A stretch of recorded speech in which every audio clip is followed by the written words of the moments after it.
everyone. Hope you are doing great. This is Zelina, your host for today's session.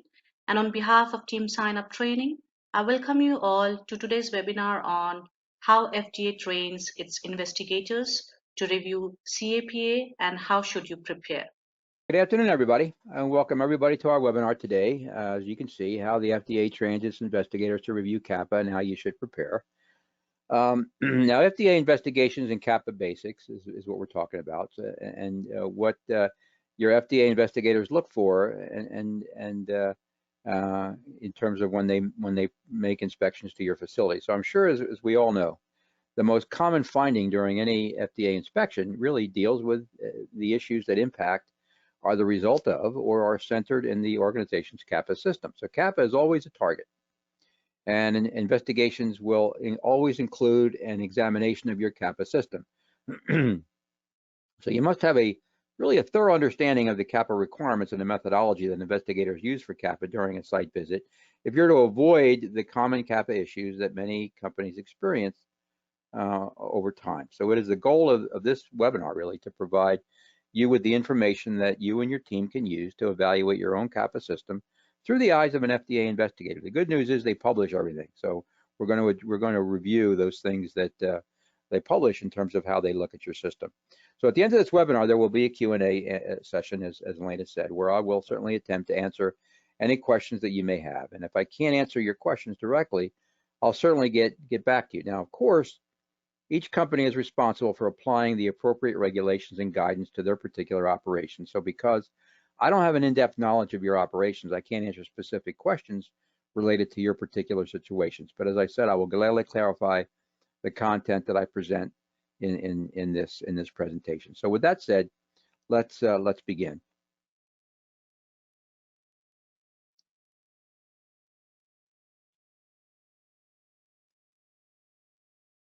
Okay. Now, these are the topics that we're going to be discussing today. We're going to begin by defining CAPA and its significance to the regulatory health of your organization. Now, the webinar will view the CAPA process, beginning with basic definitions to level set, our discussion. Then we'll advance through the documents that investigators use to evaluate any CAPA process in terms of how they guide their inspectors. So the definition, we're going to just level set on the process steps, any challenges and pitfalls of the CAPA process. And we're going to look at the operations manual, the IOM, the compliance program manual, the QSIT manual, and the steps certainly for inspection prep. Now, from the perspective of the U.S. Food and Drug Administration and other regulatory agencies, corrective and preventive action, CAPAs, is viewed really as the central component that affects all control points, including design, production and process controls, records and document change controls, material controls, and facility and equipment controls. It is essentially the portal into your entire quality system. So insufficient corrective and preventive action procedures has consistently topped the list of the most common FDA inspectional observations within the medical device industry since even back to 2010. Now, I do a yearly webinar evaluation on findings, and I essentially almost never change the slides except for the dates because the findings always remain the same. And CAPA certainly is right at the top of the list. So its prevalence really as the top problem year after year really makes it clear that many companies have issues, both known and unknown, with their CAPA programs.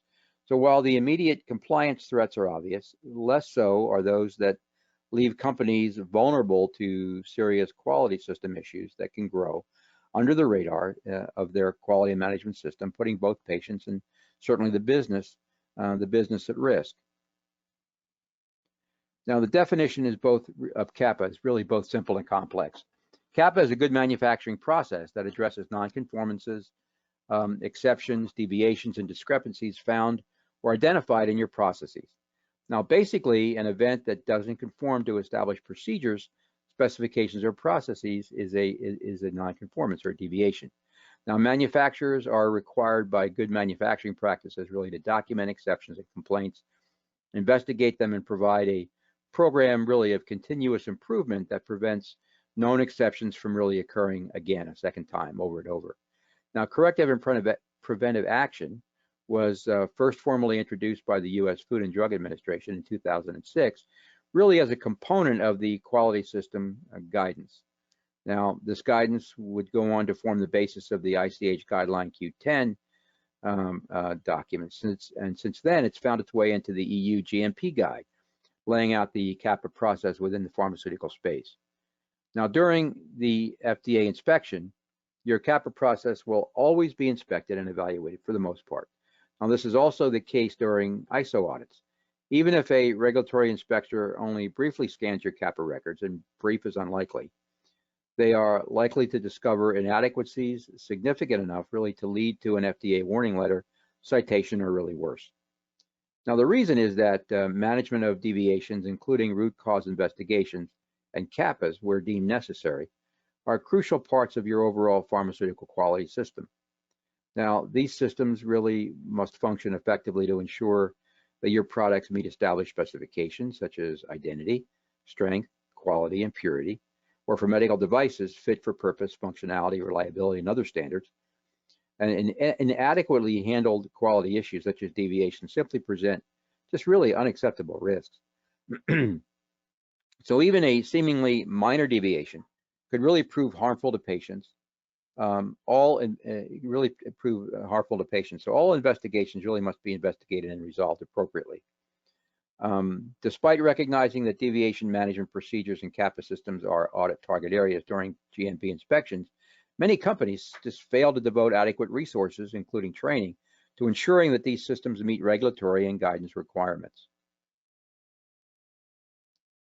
Now, the purpose of the corrective and preventive action subsystem is to collect information, to analyze information, to identify and investigate both product and quality problems, and take appropriate and effective corrective and or preventive action, really to prevent their recurrence, to prevent them from happening again. Now, verifying or validating corrective and preventive actions, communicating corrective and preventive action activities to responsible people, providing relevant information for management review, and documenting these activities are really essential in dealing effectively with product and quality problems, preventing their recurrence, and preventing or minimizing device failures in the case of medical devices or product issues related to pharmaceuticals or other medical products. It is one of the most important quality system elements in the quality system, and that certainly is the corrective and preventive action subsystem. So the entire process of analyzing errors, deviations, and their effects really should be carried out as a component of broader risk assessment, really rooted in a well-defined and documented risk management program. No matter why or where CAPA is initiated, it should always begin by identifying and taking really immediate actions to stabilize the situation and limit its further effects. This is where an honest and accurate assessment of the issue severity is absolutely critical. In the worst case scenario, this could mean an immediate halt to production and distribution of all the impacted products. Now, there are two elements of CAPA, corrective action and preventive action. So a corrective action is a reaction to a problem that has already occurred. It assumes that a nonconformance or problem exists that has been reported by either internal or external sources. The actions initiated are intended to fix the problem and modify the quality system so that the process that absolutely caused it is monitored to prevent its recurrence. Now, the information captured for the corrective action provides evidence that the problem was recognized, that problem was corrected, that it was verified that the solution actually corrected the problem and prevented the problem from recurring, certainly in the future. Now, a preventive action is initiated to stop a potential problem from occurring in the future. If something in the quality system indicates that a possible problem exists or may develop, a preventive action must be implemented to avert and then eliminate the potential situation. Now, this implies that a consistent and effective process be in place to monitor all elements of the quality system to catch these potential problems. Now, documentation for a preventive action provides evidence that an effective quality system has been implemented to anticipate, identify, and eliminate the potential problems. Now, as I've already alluded to, CAPA is a target. According to a recent US FDA Medical Device Enforcement and Quality Report, the FDA has increased annual inspection at manufacturing facilities by 46% since way early 2007. In 2017 alone, the FDA conducted over 2,500 inspections, with foreign facility inspections increasing by 243% in that same 10-year period. So year after year, FDA records show that corrective and preventive action, those problems remain one of the top contributors to FDA Form 483 inspectional observations and warning letters. In fact, around 50% of all 483 letters relate to CAPA failures. So it makes sense to place significant resources right here, right at this process, to really ensure compliance and certainly effectiveness. Now, let's take a moment and review the basic CAPA process steps so that we're really all on the same page as to how this process really should function.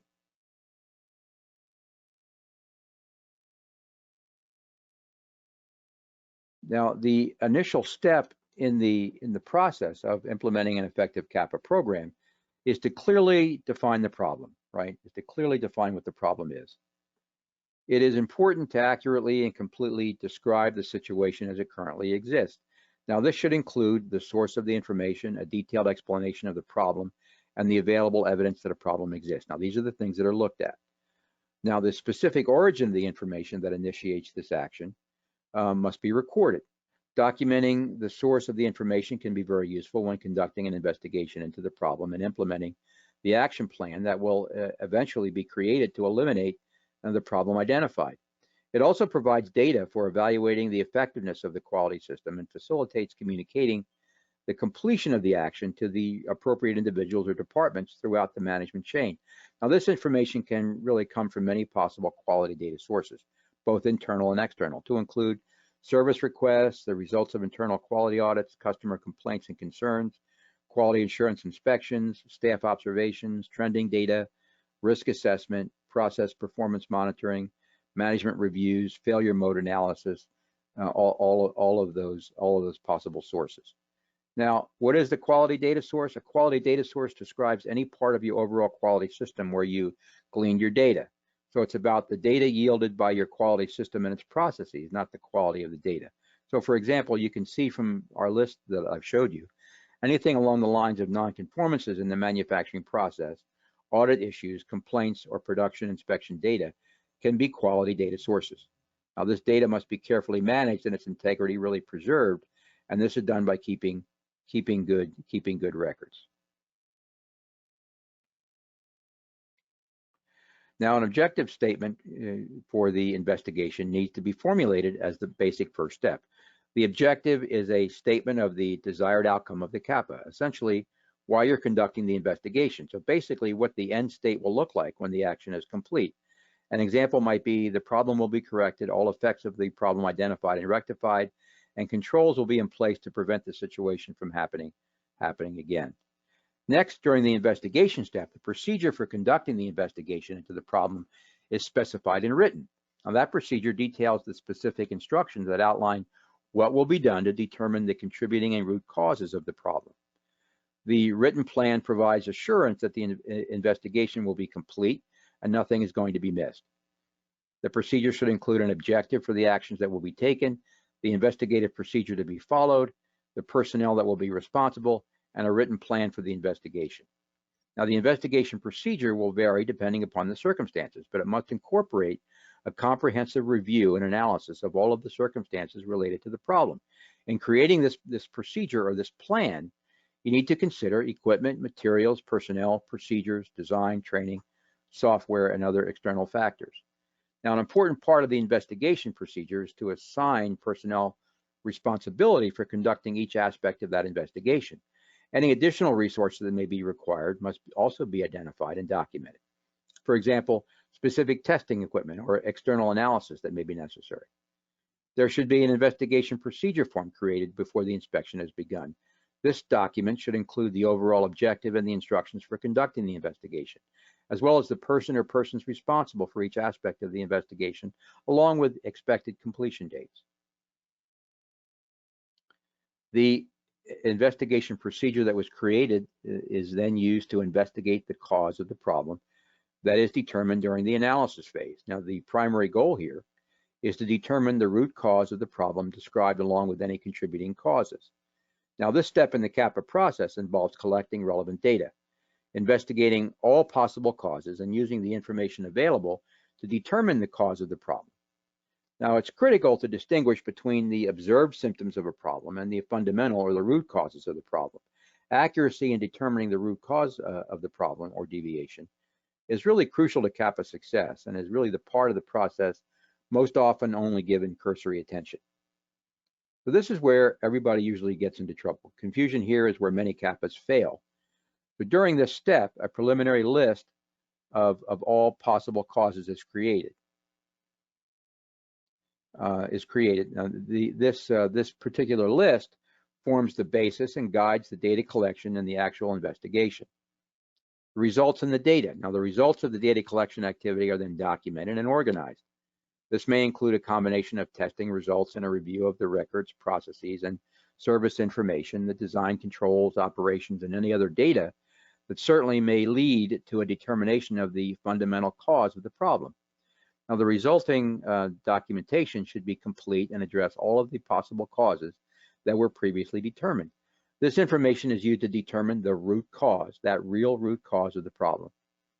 Now, the root cause analysis. Now, all of the standard tools apply when determining root cause, such as 5 whys, fishbone diagrams, and FMEAs to really determine the potential issues. Now, the root cause of the problem is really then documented. Now, this is really will be essential for determining the appropriate corrective and/or preventive actions that have to be taken. For example, assume a problem in which an out-of-tolerance specification was made by an operator. So a very poor investigation may simply list human error as the cause, but in all probability, the root cause is really far deeper than that. Assume the investigation revealed that the operator had not been properly trained and had forgotten an essential step in the machining process. Do we stop here and blame the operator? In most cases, yeah, but no, we keep going until we can't go any further. The improperly trained operator is the immediate cause of the problem, yes, but he or she may not be the root cause. Why was the operator not trained properly? Are the existing training programs adequate? And are they being implemented properly? Were the procedures available and correct? Were the specifications correct? Were the measuring instruments used calibrated properly? You get the idea. Now, let's assume that the operator was on vacation when all this occurred, when the training was given, and therefore didn't receive the training when the other operators received it.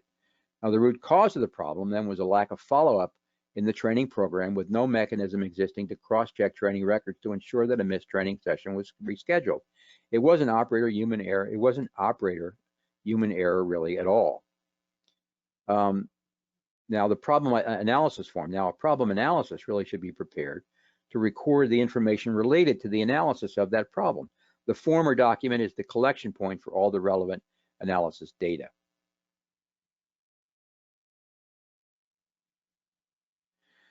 Now, by using the results from the analysis, the optimum method for correcting the situation or preventing a future occurrence is determined, and an action plan is developed.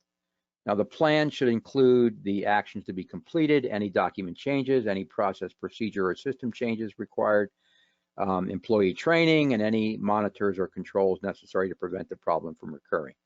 Now, the action plan should also identify the person or persons responsible for completing those tasks. Now, in terms of the actions to be completed, in this step of the CAPA process, all of the activities and tasks that must be accomplished to either correct the existing problem or eliminate a potential problem need to be listed. For a CAPA program to be effective, it's important to take a global approach.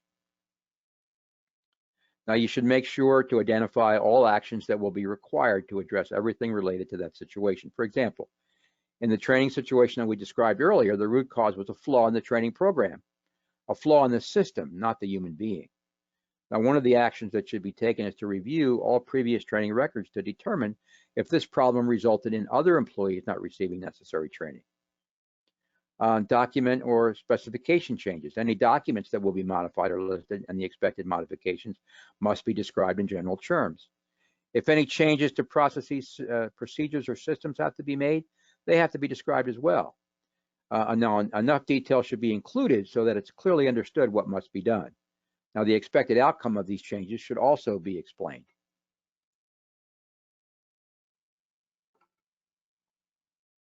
Now, employee training is an essential part of any change that's made, and as such really should be part of the action plan. To ensure that the actions taken will be effective, any modifications made to documents and processes and those kinds of things must be effectively communicated to all persons or departments that are going to be affected. And that in a sense falls under the umbrella of training. Then we should have address the action plan. So the action plan is a set of procedures that detail all of the actions that must be accomplished to resolve the problem and prevent it from recurring. Now, this includes corrective and preventive activities, document changes and training, as well as the persons responsible, and an expected completion date, as well as any other important information. Now, the CAPA plan that has been created is next implemented. All of the required tasks listed and described in the action plan are initiated, completed, communicated, and documented. All of the activities, now in terms of the implementation summary, we need to have a summary of what that implementation turned out to be. All of the activities that have been completed as required in the action plan step are listed and summarized.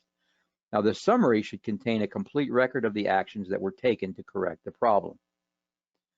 This summary includes changes, preventive measures, process controls, and training, among other information. So all documents or other specifications that have been modified and are listed, have to be listed. Typically, the documentation should be attached to a final report of the CAPA action. Now, this will facilitate verification of the changes certainly in the next step, which is follow-up. Now, one of the most fundamental steps in the CAPA process is an evaluation of the steps that were taken, and that's that's called the effectiveness check, which is crucially important. Now, here's another point of CAPA failure. Several key questions must be answered as we verify results, and they include: have all of the objectives of this CAPA been met? Did the actions correct or prevent the problem? And are there assurances that the same situation is not going to happen again? Have all recommended changes been completed and verified? Have appropriate communications and training been implemented to ensure that all relevant employees understand the situation and the changes that have been made? Is there any chance that the actions taken may have had any additional adverse effect on the product or service? Now, once verified, this information has to be documented. Okay, so that's the basic overview that I'm sure you're aware of the CAPA process and how it should be structured. And that's the structure that the FDA is essentially looking for, that level of detail and that level of investigation. So let's look at the challenges and pitfalls of CAPA. Now, there are several here, several that we've listed on several slides that I have. So the first four are the passing every single issue through the CAPA system, lack of training in CAPA-related tools, not identifying the root cause effectively, and not having the right people involved in the CAPA process. So how about passing every single issue through the CAPA system?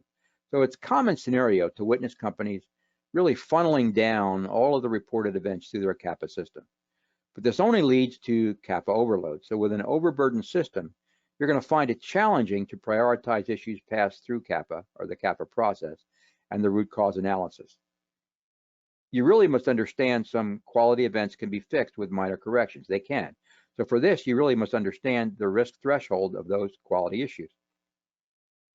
If the risk severity is high, you really must pass such nonconformances through the CAPA system on priority. You can develop a risk matrix or choose a CAPA management system with an inbuilt risk matrix. It will certainly be much easier and more efficient to deal with quality issues afterwards or after that's done. Lack of training in CAPA-related tools. Another common concern is that people are unaware and trained on the CAPA-related tools, such as root cause analysis, investigation, and much more. Now, this is because people function at the reactive level. They correct the quality issues and immediate corrections and then forget about it unless they get repetitive complaints. You must first identify the tools that best suit your organization's requirements. Then train your employees to ensure that the best practices are in place for using them. Not identifying the root cause effectively. So we've already talked about root cause analysis. So we've just discussed how people perceive the idea of resolving quality issues. They look for a quick fix or correction to eliminate the problem. Quality issues or deviations can have severe consequences regarding brand reputation, customer trust, and compliance, certainly. Now, just having a system in place is not going to do it or meet your regulatory requirements. Next is not having the right people involved in the CAPA process. Suppose you have everything in place, including process, documents, systems, training, and best practices, but you're still stuck with repetitive issues. Now, the cause here is that you might not be involving the right people in your CAPA processes. So you must create a cross-functional team with a person with process insights, a decision maker, an auditor, a person who can lead and implement change, really depending on your objectives. Certainly, having the right people is really key to success in every CAPA process. Next, we have several more. We have lack of verification methods. So all the action plans implemented during a CAPA process have to be effective enough to mitigate the issue and prevent its recurrence in the future. If you don't encounter the same issue, the CAPA implementation can be considered successful. The regulatory bodies, however, require objective evidence for this determination. You must train your teams on verification methods and sequentially and meticulously document every activity and finding. Lack of traceability. So whenever a quality issue is reported, the focus is really on resolving the problem. This results in the organization overlooking opportunities to improve or implement preventive actions to avoid similar problems in the future. It could be due to a lack of traceability. Now, organizations need an integrated solution wherein they can store and track all of their CAPA data in one place where it can be reviewed, analyzed, and decisions made based on those analyses. Improper documentation. The regulations are stringent regarding documentation. If you can't provide proof that corrective steps have been taken from an investigative standpoint, obviously the view is that they weren't implemented. Auditors review CAPA documentation. Creating documentation that verifies documented efforts to completion is the most effective way to ensure regulatory compliance. Using forms, you must provide information about the investigation, the root cause analysis, the containment or correction, and the corrective action. CAPA forms are commonly used in many organizations which incorporate a mandatory section that prevents the person filling out the form from moving on until all the necessary information has been entered. It is essential to ensure that documentation is complete and that someone verifies it. Not having a culture of continuous improvement. Many improvements are really all about changing how we manage quality for products, processes, systems, and documentation. So you need to make your employees aware of the purpose and scope of change that will be implemented. Then you can use your change management systems to implement those changes systematically. Next is absence of standardized complaint management systems. So monitoring customer complaints is invaluable when justifying CAPAs. The complaints management system is one tool to help efficiently track the quality issues identified directly by customers and really resolve them in a timely manner. Not executing the CAPA in a timely manner. Another problem of CAPA systems that I've seen comes from really assigning a set date, usually 30 days, to close them all. Now, this can cause more problems than it solves. The setting of a date to close a CAPA provides a target to work towards. However, setting a blanket one-size-fits-all date to close all CAPAs often causes further problems. This is what happens if a set target of, say, 30 days is applied to close all CAPAs without regard to the significance of the CAPA itself. It might need to be done quicker. It may be that a CAPA is so significant that it may need to be dealt with immediately and not left to wait for a month. It may be simple to do. It may be that it can be dealt with and closed immediately if done now. So why wait? If it can take longer than 30 days, it may take time beyond 30 days to establish sufficient evidence that the problem has been completely resolved. Now, the final problem of establishing a set target, say 30 days, is that it can encourage little activity until days 28, 29, and 30, and also can lead to quick fixes on the final due date as well. Now, timing for each CAPA should be dealt with on a case-by-case basis, with timeframes, actions, and responsibilities established with the key players involved at the time. Now, timeframes for action should be based on the risks certainly involved. Now, let's talk about what they look for. What do they look for when they come into your facility? What is it that they are looking for? Now, the good news is that the FDA is a very transparent organization. They document and make available all of their inspection and analysis procedures and guides for you to use that are downloadable on the FDA website.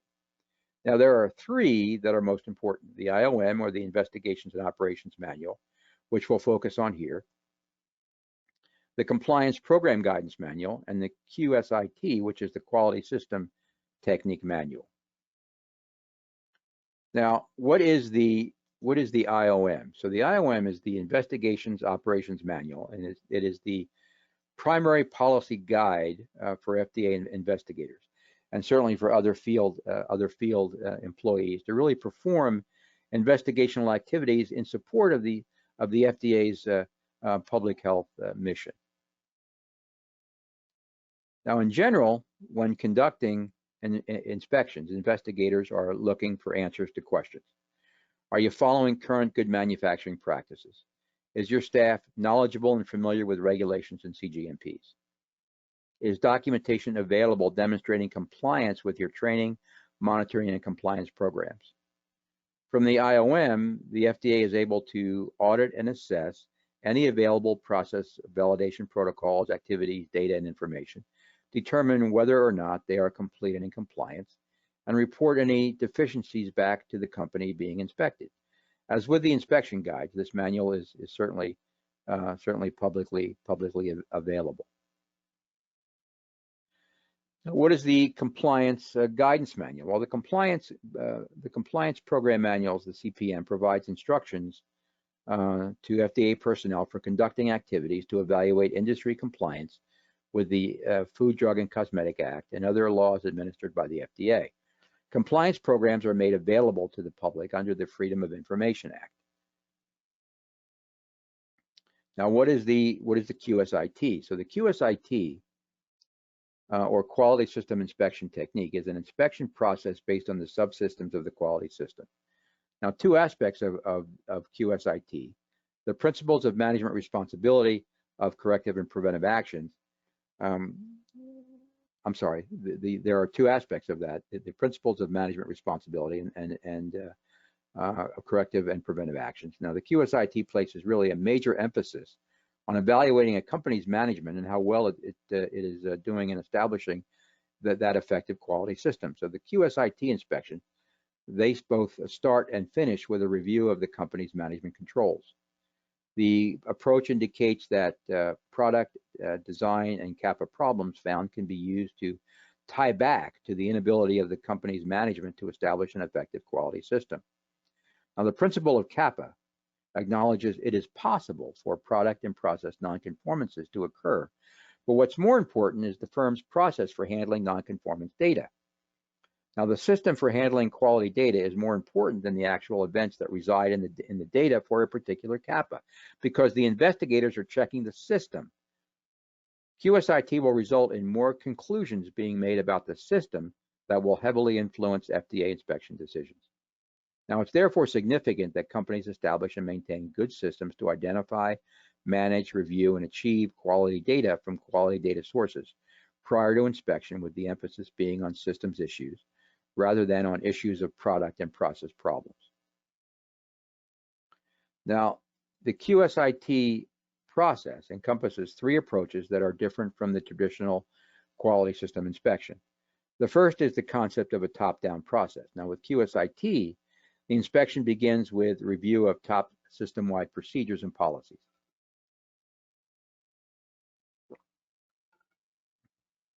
As more information is needed, the investigator drills down farther into the records, taking really that top-down approach. The second approach is the concept of record sampling. Now, sampling allows the investigator to look at a selection of records by using statistical tables really as a guide for determining how many documents are going to be examined.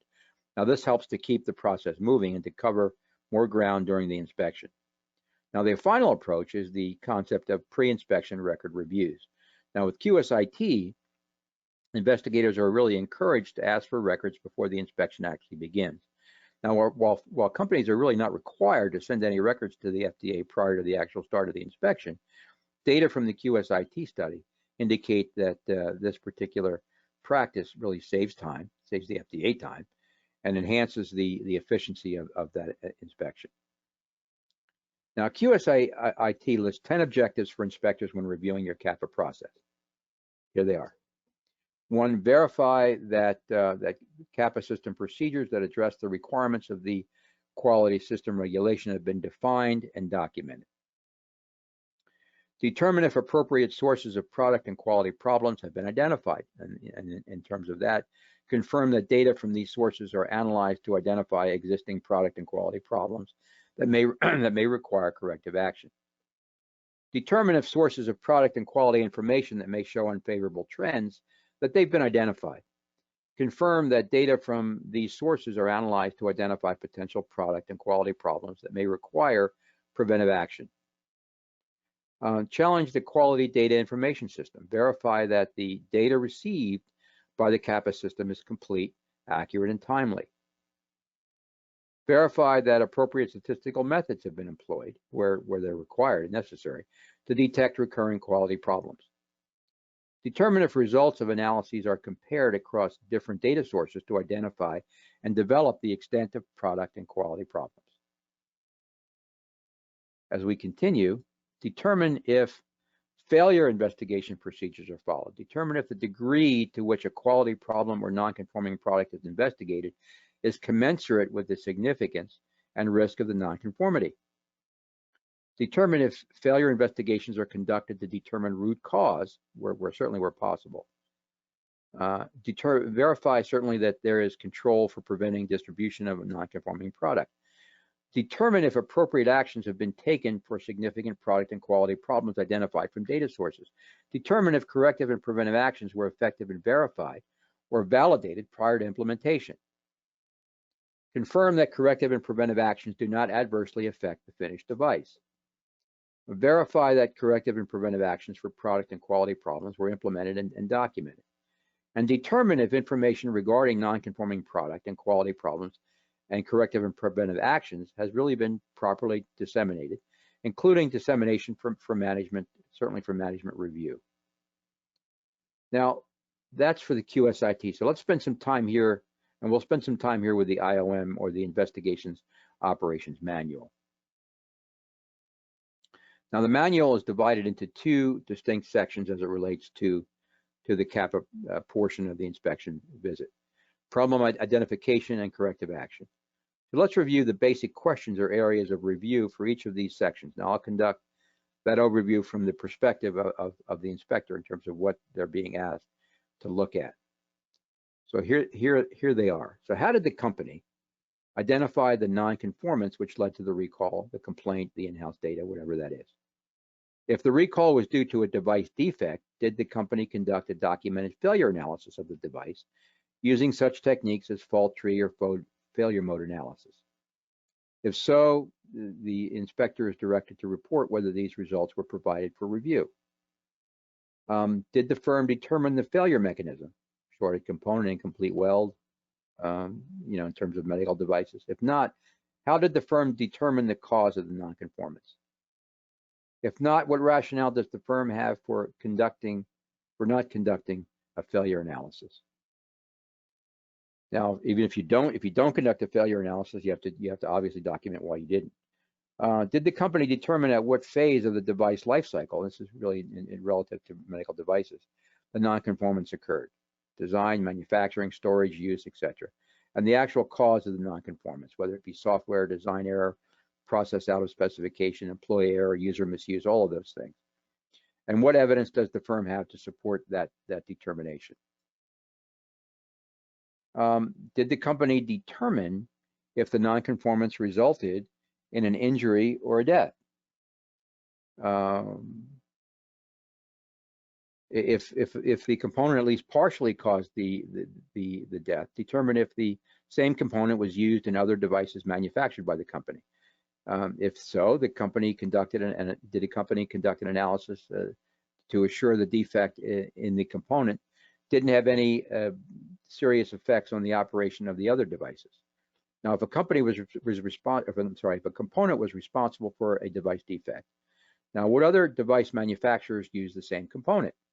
Has the manufacturer of the recalled device notified the component manufacturer? Has the component manufacturer contacted its other customers about the problem? So you can see how in depth they're looking at how you conducted this investigation, this process. Next, why was the component defective? Did the manufacturer of the component change the specification without notifying the finished device manufacturer? Did the component fail to meet its release specifications? Did the finished device manufacturer have an incoming component, raw material, sampling and testing procedure? If not, why not? If the manufacturer recalled the device because the labeling was inaccurate or the wrong labeling was applied to the device, determine what quality system procedures should have been established to prevent that from happening in the first place. Now, if the label or instructions for use were inaccurate, was the inaccuracy introduced in the design stage of the device, or was it due to a printing problem, something as simple as a printing problem? And now, if the device has been on the market for a year or more and the manufacturer claims the problem is the result of design, okay, there are several things that the investigator will ask and look at. First of all, why the problem was not detected earlier. You know, how many reports concerning that particular problem did the company receive before deciding a recall was necessary? Next, if the company doesn't provide rational answers to those kinds of questions, determine if they explored other possible causes for the problem. Was the design feature that caused the problem included in the design of the device that was the subject of the pre-market submission? If the design feature that caused the problem is part of the original design, did the manufacturer recall all products manufactured since the device was introduced into the market? And if not, why not? If the problem was introduced via design change, did the manufacturer follow established design chain or change control procedures? If yes, are the procedures adequate? Was the nature of the problem such that it should have been anticipated and the design verification or validation study fashioned to detect that particular problem? So has the manufacturer recalled all products distributed since the design change was introduced? And certainly, why not? Now, in terms of corrective action, they would look and see and looking to determine if the corrective action was described to correct the immediate problem in terms of redesign, modifying SOP, process validation, those things. Did the company qualify or validate the corrective action? Did the company establish responsibility to assure that the corrective action would be implemented and satisfactorily completed? What action did the company take to prevent recurrence of the nonconformance? Training, increased process monitoring, those kinds of things. Was the nonconformance information provided to those responsible for the areas in which the nonconformances occurred?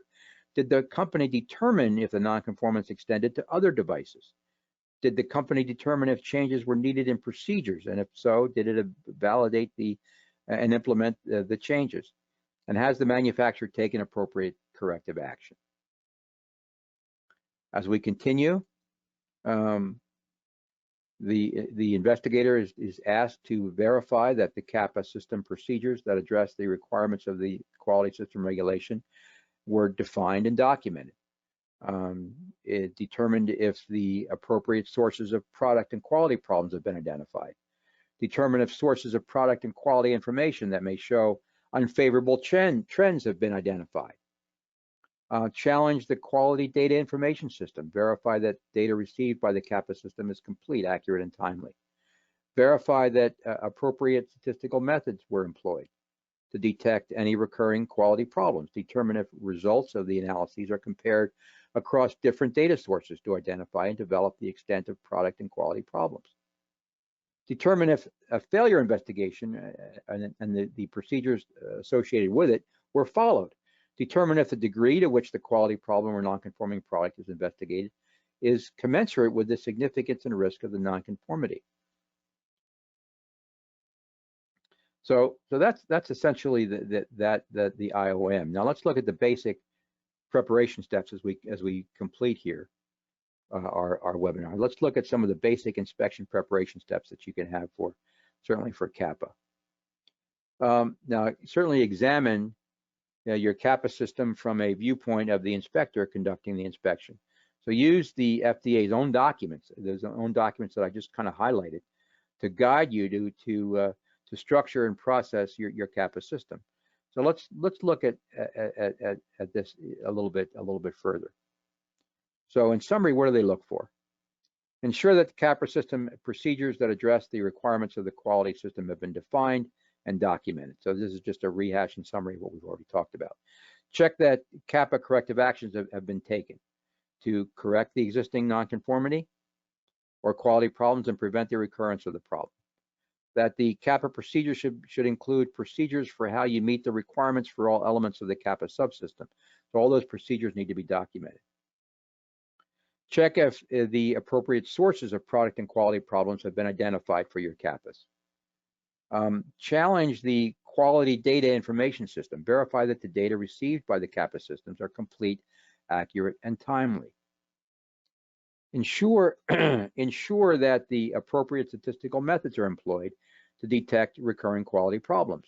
Ensure failure investigation procedures are followed. Ensure that the degree to which a quality problem or non-conforming product is investigated is commensurate to the significance and the risk of that particular non-conformity. So if it's serious, it should be a serious investigation. Ensure the appropriate actions, or ensure that certainly appropriate actions have been taken for significant product and quality problems that have been identified from data sources. Determine if the corrective and, I'm sorry, I am not moving with my slides. Whoops.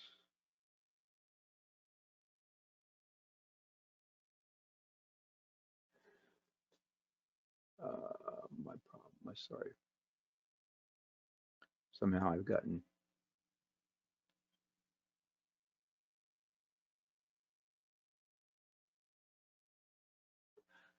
Okay, I'm sorry.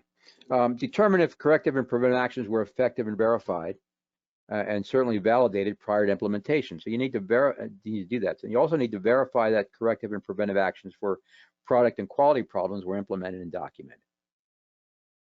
And that's pretty much the, using the documents that are available to, and some of the tips that we talked about as we looked at the CAPA process and the complexity and the detail involved in the CAPA process, is the way in which you should prepare, and certainly the areas in which investigators are certainly looking for that have been outlined in those documents. So at this time, I would ask Elena to come back, and certainly to moderate our Q&A. Elena, you there? Hi, Charles. Yes, I'm here. I was just waiting for it. Sorry. Okay. So thank you, Charles, for this wonderful presentation. We are now going to begin the Q&A session. So attendees, if you have any questions, you may now unmute your phone lines and ask your question to Charles, or you can also use the chat box to type in your questions. Charles, let's wait for a while and see if we get any questions. Fine. Do you have anything else to add, Charles, before we wrap up the session? I would say the FDA is really great about being transparent. So what I would suggest is that you get a hold of those manuals and use those manuals to evaluate your own system through the eyes of the investigator. That's probably the best advice that I could provide to you. So thank you for participating today, and I hope to see you folks again at one of our other webinars. Charles, there is one question from one of the participants. She has mentioned, do you have any sample templates for CAPA programs? Not that I would be able to share. Some of the examples that I have are already completed in our client documents that I'm looking over. But what I could do is I could look through my materials, and if I have something, I could send that forward to you if you send me your email address. Charles, you can do one thing. You can forward that samples to us, and we'll forward it to the participants. Sure, that'd Will be that great. be okay? Yeah, Okay, great. Okay, great. Then thank you, Charles, once again for answering all the questions and for such an informative presentation. This brings us to the end of this event. We are thankful to Mr. Charles Paul and each one of you for being a part of this session. We hope that you'll find this training to be informative and helpful. We look forward to see you all again in our future event as well. Wishing you all a great day ahead. Thank you. Take care. Bye bye. Thank you, Elena.